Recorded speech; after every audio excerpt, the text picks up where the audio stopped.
strong.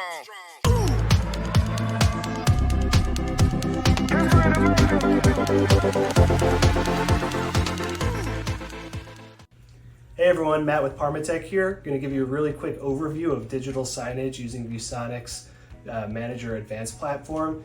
It's by far the easiest, simplest, most cost-effective way to do digital signage in a school.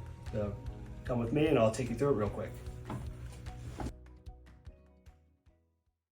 One of the most popular ways to do digital signage now is just by having the person responsible for the content updating a Google Slides presentation. They're used to using Google Slides, they're not learning a new tool, so this just makes it really convenient.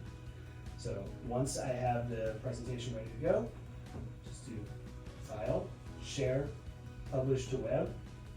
So I'll tell this to refresh the slides every 5 seconds, and I want it to loop, and I hit Publish.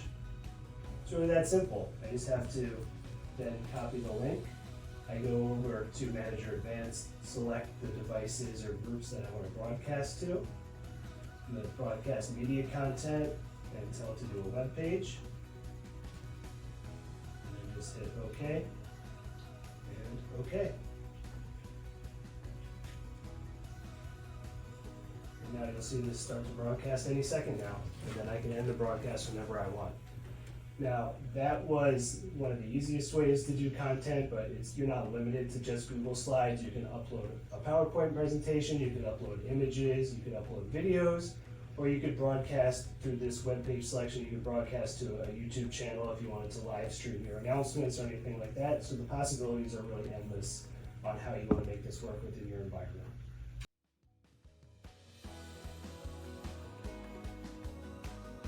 If you'd like to learn more, request an in-depth demo, or request a free trial of Manager Advanced, please visit us on our website at parmeTECH.com.